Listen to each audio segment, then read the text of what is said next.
Assalamualaikum warahmatullahi wabarakatuh. Halo Sobat Skamnupra, apa kabar? Semoga semua dalam keadaan sehat dan selalu diberikan kesehatan oleh Allah Subhanahu wa taala. Ini adalah Skamnupra Podcast yang akan dipandu oleh saya sendiri, Nesa Amelia dari kelas 10 Multimedia. Untuk tema kali ini adalah tentang pemeriksaan hemoglobin pada siswa putri dan edukasi tentang nafsa bagi siswa putra. Untuk kali ini saya nggak sendiri, saya ditemani dengan Kakak Mutiara Putri Prawirawati dari Puskesmas Prambon dan juga teman saya Novias Kemala Andini dari Puskesmas Prambon juga. Kebetulan saya bagian gizi ya, petugas gizi dari Puskesmas Prambon. Oke Kak, perasaannya gimana nih kalau diundang ke podcast Skamnupra? Pengalamannya sangat menyenangkan ya, karena ini baru pertama kali saya ikut podcast di sekolah. Selain untuk memberikan edukasi kepada siswa langsung melalui tatap muka, juga bisa untuk secara online seperti ini. Apa sih Kak tujuan pemeriksaan HB? Iya, seperti yang kita tahu, jadi HB atau kita biasa sebut sebagai hemoglobin. Hemoglobin itu sel darah merah ya. Jadi pemeriksaan HB pada remaja putri khususnya di SMK NU Ma'arif Prambon ya. Jadi tujuannya adalah untuk mengetahui berapa sih kadar normal HB pada siswi-siswi putri di SMK NU Prambon. Jadi tujuannya adalah untuk mengetahui sel darah merahnya normal atau tidak, seperti itu. Kira-kira kadar normalnya itu berapa ya Kak? Oke, jadi apabila HB tidak normal, itu biasa kita sebut sebagai anemia atau kekurangan sel darah merah. Jadi dikatakan normal itu apabila kadar HB-nya di atas 12. Nah, dikatakan anemia berat, ini kalau berat itu kurang dari 8. Nah, kemudian dikatakan anemia sedang itu kadarnya 8 sampai 10. Dikatakan anemia ringan itu 11 sampai 12 begitu. Gejalanya apa ya Kak kalau anemia itu? Iya. Jadi kebanyakan yang kita temukan pada remaja putri yang HB-nya kurang dari normal, ini biasanya yang pertama adalah 5L. Pernah dengar ya kita 5L. Jadi 5L itu lemah, letih, lesu, lunglai, kemudian kadang lalai juga. Nah, kadang siswi-siswi putri biasanya ketika mengikuti pelajaran di kelas nih, kemudian kelihatannya ngantuk, kemudian mager ya. Kemudian ketika dijelaskan oleh guru di sekolah, kadangkala tidak konsentrasi. Nah, itu bisa mengarah ke gejala dari anemia itu sendiri. Di kadar berapa ya Kak seorang sangat gawat dan darurat yang harus dirawat intensif? Nah, misalkan kita temukan siswi putri di sini HB-nya kurang dari 8. Nah, ini harus dirujuk ke puskesmas karena harus dilakukan pemeriksaan lebih lanjut. Biasanya kita cek darah ulang menggunakan alat yang lebih bagus ya. Maksudnya kalau yang kita pakai tadi di sini itu kan hanya lewat jari ya. Biasanya kalau di puskesmas itu lewat darah vena. Nah, itu diambil darahnya, kemudian nanti kalau misalkan dicek ternyata HB-nya kurang dari 8 atau masih tetap di bawah 8 begitu, itu disarankan untuk minum tablet tambah darah. Nah, meskipun HB-nya sudah bagus nih ya, HB-nya sudah di atas 8, tetap kita sarankan minum tablet tambah darah. Cuma nanti mungkin frekuensi minumnya itu berbeda begitu. Oke. Apa efek dari anemia pada remaja putri? Nah, iya ini yang kita lakukan ya. Jadi tujuan dari pemeriksaan hari ini juga tujuannya adalah untuk mencegah atau menurunkan angka stunting. Nah, jadi karena sekarang itu lagi ngetren yang namanya stunting. Stunting itu apa gitu ya?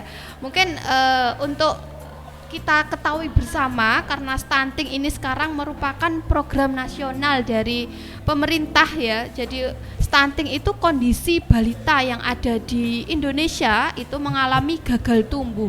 Jadi gagal tumbuh itu dipengaruhi dari asupan makan, kemudian kadar hemoglobin mulai dari remaja putri. Nah, jadi remaja putri ini merupakan dasar dari kita lakukan intervensi yang namanya stunting tadi. Nah, jadi kalau misalkan kita temukan balita yang stunting, itu biasanya kita lihat masa lalu dari ibunya. Nah, karena remaja putri yang kita periksa ini tadi juga merupakan calon ibu gitu ya, calon ibu yang akan melahirkan generasi penerus bangsa kita.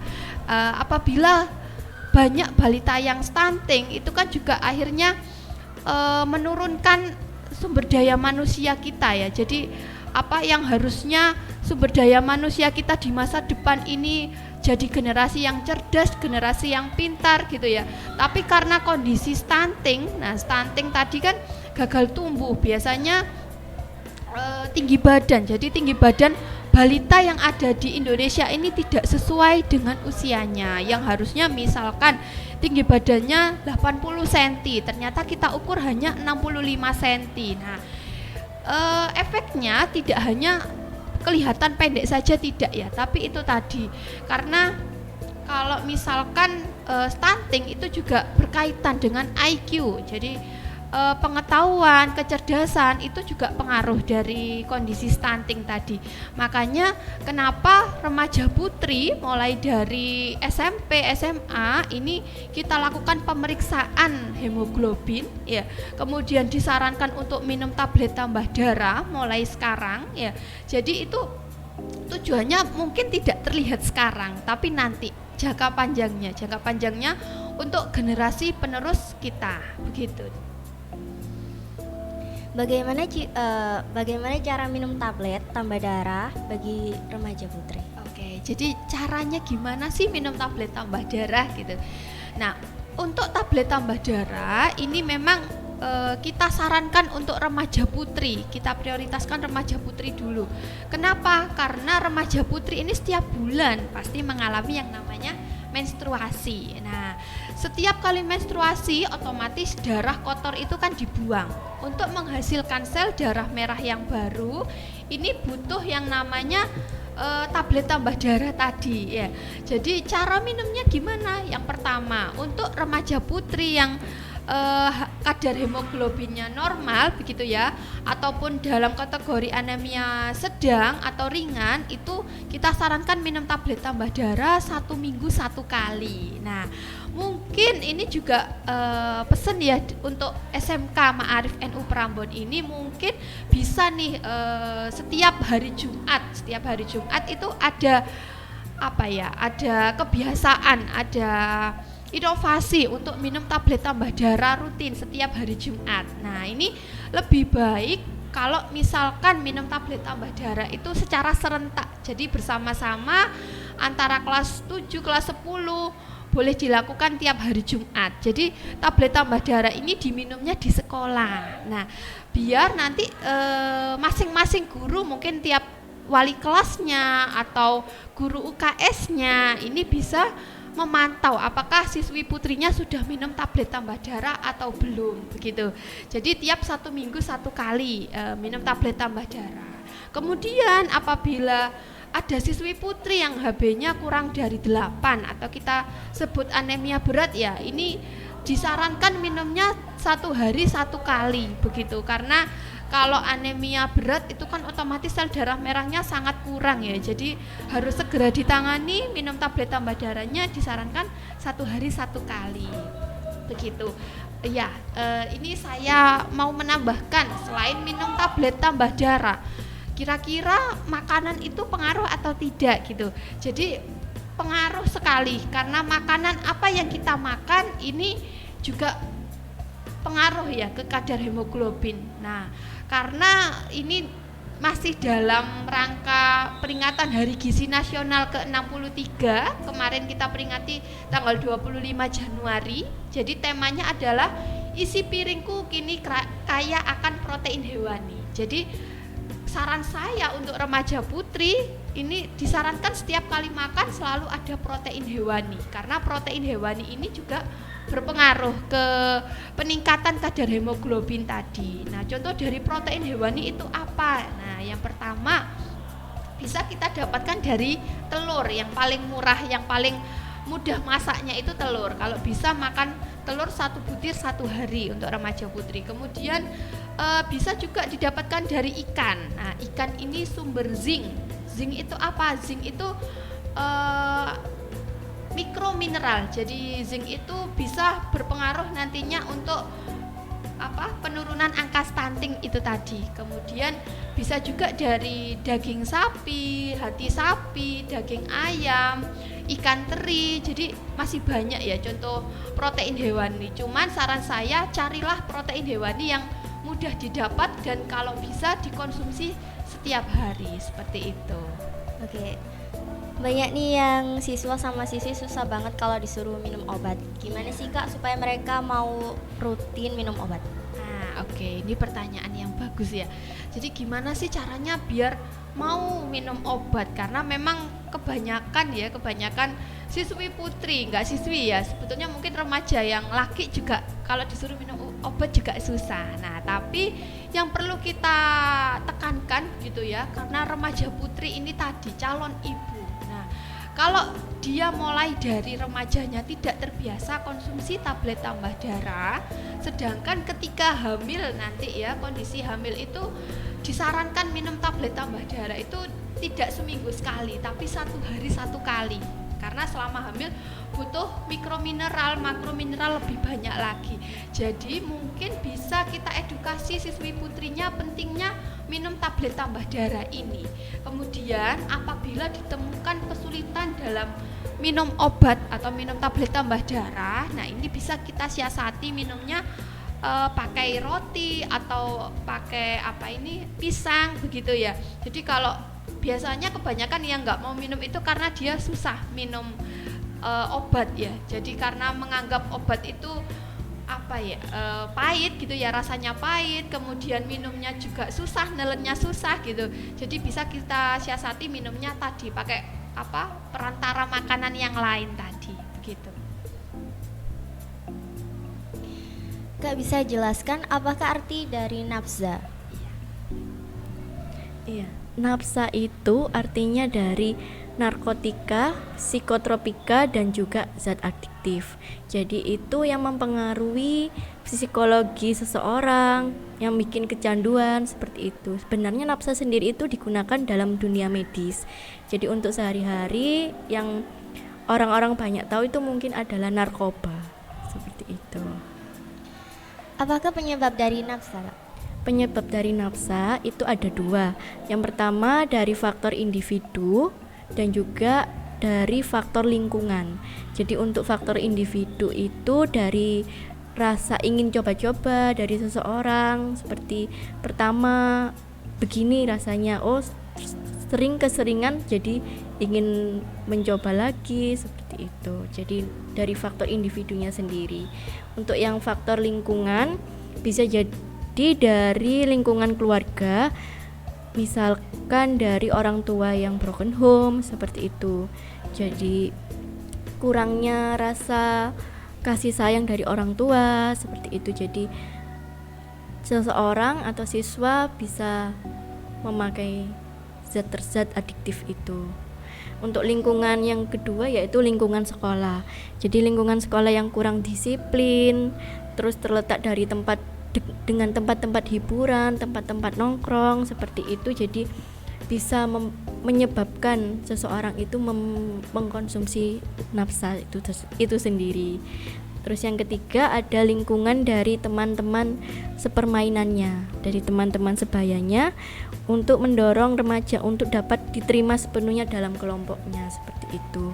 Jadi misalkan dari tempat nongkrongnya itu, misalkan ingin berteman dengan seseorang, diajak, ini coba pakai ini dulu seperti itu biar bisa ikut dalam geng kami, kelompok kami seperti itu.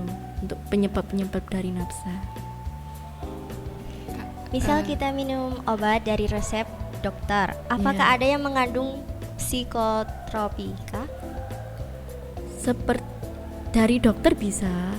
Itu tapi untuk indikasi tertentu, penyakit tertentu yang bisa menggunakan obat-obat dari psikotropika dan harus ada resep dari dokter.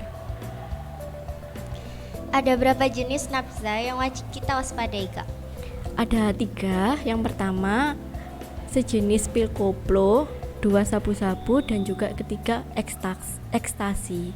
Dan juga tambahan zat adiktif itu bisa dalam rokok. Dalam kandungan rokok itu mengandung zat adiktif.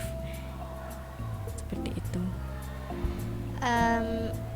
Apabila saya menemukan teman yang sudah kecanduan, apa tindakan yang harus saya lakukan kira-kira, Kak? Yang dilakukan tetap tenang ya, nggak usah panik. Melapor ke puskesmas setempat atau ke bidan desa setempat wilayah untuk ditindaklanjuti lebih lanjut, seperti itu. Kabur. Jangan dulu. Nesa. Iya. Ini tambahan ya. Adik Nesa tadi sudah dicek hemoglobin gitu. Tadi hasil hemoglobinnya berapa ya? 10,4. Nah, 10,4 nih. Berapa kalau dikatakan normal tadi berapa, Dek? 12 nih. Kalau 10,4 berarti masuk anemia sedang ya. Jadi 10,4. Nah, kira-kira kalau menurut Adik Nesa, yang Adik Nesa kan sudah minum penambah darah, terus udah sarapan pagi nih. Kalau misalkan nih, saya mau tanya tentang kantin yang ada di SMK ya. Kantinnya ini ada enggak sih yang jualan makanan yang mengandung protein hewani gitu? Protein hewani itu apa ya, Kak, kalau itu? Iya. Jadi protein hewani itu makanan yang berasal dari hewan. Sumber protein hewani itu yang dari hewan. Contohnya tadi ada telur, kemudian daging, ada ayam gitu. Nah, kira-kira yang dijual di SMK tuh kalau di sini udah ada belum sih yang mengandung protein hewani? Ada, Kak, ada. Apa aja tuh contohnya? Ayam geprek, terus apa ya? Ada, Kak, ada 3 seingatku ya. Ayam geprek, terus lontong sayur, sama pecel. Iya. Jadi setidaknya di sini sudah ada gitu ya makanan yang sudah termasuk makanan lengkap nih ya. Bisa kalau misalkan ada, kan tadi juga ada nih beberapa yang kita wawancara waktu pemeriksaan hemoglobin itu tidak terbiasa sarapan pagi. Nah, berarti ini ada opsi nih, barangkali di rumah nggak sarapan masih bisa beli di kantin ya. Jadi tadi ada nasi pecel, lontong sayur, sama ayam geprek. Setidaknya 3 makanan ini sudah ada kandungan protein hewaninya gitu ya. Jadi kalau bisa ini tetap dilanjutkan jualannya seperti ini supaya nanti adik-adik yang tidak sarapan, adik-adik yang ini tidak terbiasa atau tidak tersedia sumber protein hewani di rumah ketika pagi, misalkan ibunya tidak masak nih, bisa nih berarti jadi opsi makan di sekolah gitu ya. Apa rekomendasi bagi kami nih biar ndak jajan sembarangan, biar HP kami tetap stabil? Oke, jadi nanti pesan saya ketika adik-adik di rumah nih, biasanya kan yang masak bisa ibunya, mbahnya, atau ayah, atau mungkin pengasuh ya yang ada di rumah. Nah, ini kalau bisa request setiap kali makan selalu ada protein hewani. Selain protein hewani, yang tidak kalah penting lagi adalah sayur yang berwarna hijau. Jadi 2 komponen ini diusahakan selalu ada setiap kali makan. Karena untuk menambah kadar hemoglobin itu perlu protein hewani, sayuran hijau. Nah, pendukung yang lain itu bisa dari sumber buah-buahan yang tinggi vitamin C. Contohnya adalah jambu merah, jeruk ya, kemudian mangga, pepaya, dan masih banyak yang lainnya. Kemudian kalau misalkan ini juga penting perlu diketahui nih, ketika adik-adik sudah minum tablet tambah darah, sudah makan daging, makan ayam, telur, nah ini tidak disarankan makannya atau minumnya bersamaan dengan zat yang bisa merusak kandungan zat besi yang ada di makanan tersebut. Contohnya apa yang perlu dihindari? Nah, ini yang perlu dihindari atau dikurangi adalah konsumsi teh, kemudian kopi atau coklat, karena ketiganya ini mengandung kafein, mengandung tanin begitu ya. Jadi ada zat yang namanya tanin, ini bisa merusak atau bisa mempengaruhi penyerapan zat besi yang ada di dalam tubuh kita begitu. Bagaimana perasaannya Kak bersosialisasi tadi di siswa SMK Ma'arif NU Prambors? Iya, jadi kesannya kita seneng ya karena sudah diterima dengan baik di sini, kemudian siswi-siswinya juga gercep gitu ya. Jadi ketika disuruh cek HP, kemudian entry hasilnya ke aplikasi, ini langsung satset gitu ya. Jadi kita nggak perlu butuh waktu lama untuk kegiatan kita hari ini begitu. Apakah nanti ada sosialisasi lagi di SMKN? Iya, untuk sosialisasi ya, baik pemeriksaan screening berkala, kemudian pembagian tablet tambah darah, kemudian edukasi tentang nafsa, kemudian inspeksi kesehatan lingkungan, ini akan tetap berlanjut gitu ya.